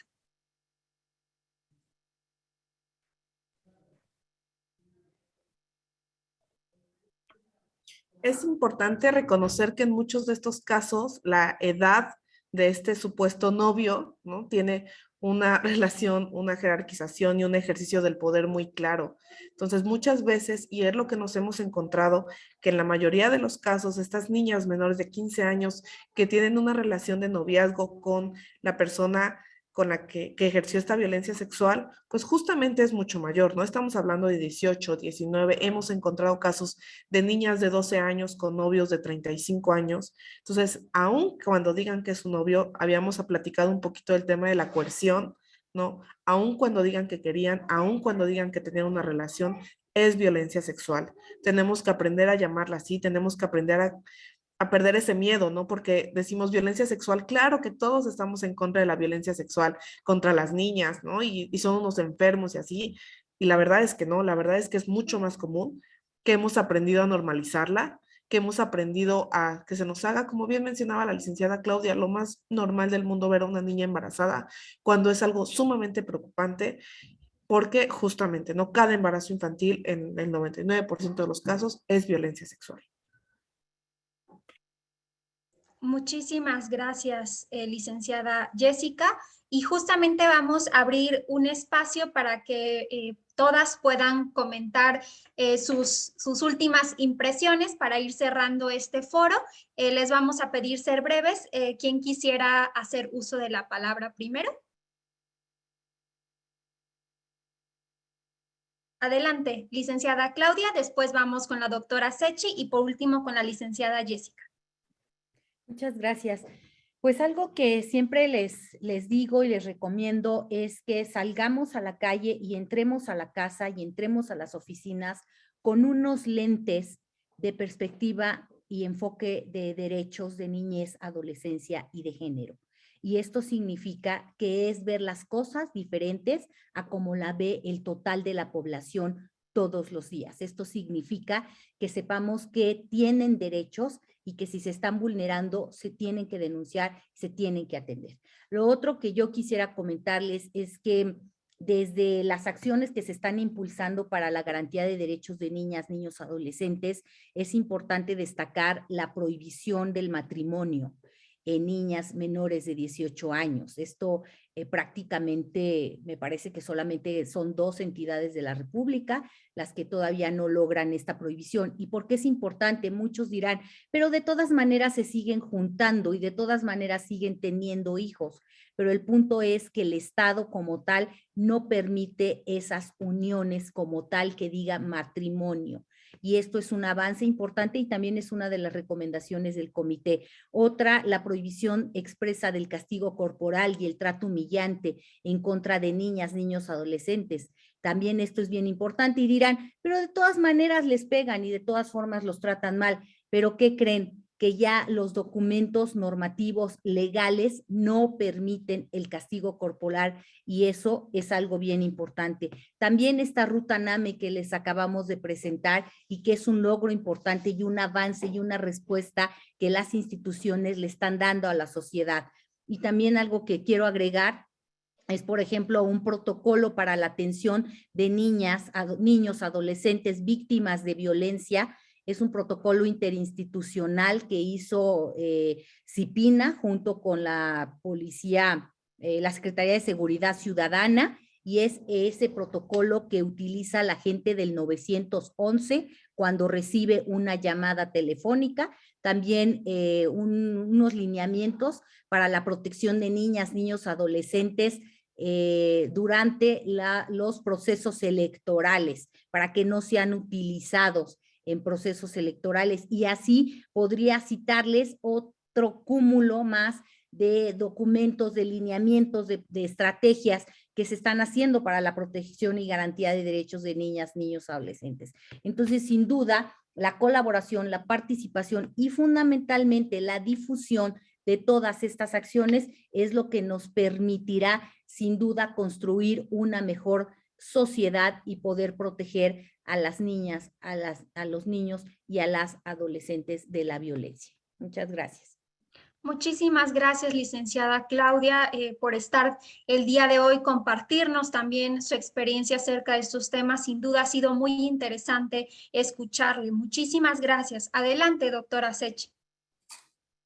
Muchas gracias. Pues yo solo agregaría que, bueno, siempre lo comento que como servidoras y servidores públicos, independientemente del espacio, grado, institución en la cual nos desempeñemos, ¿no? Si todas las instituciones tenemos la obligación de salvaguardar pues el interés superior de la niñez, a las personas que están en condición de víctimas, pero particularmente quienes tenemos ese quehacer institucional, como ya ha repetido innumerables veces la señora Irinea Buendía, ¿no? Mamá de Mariana Lima, que nos ha ya dado bastante cátedra respecto al tema.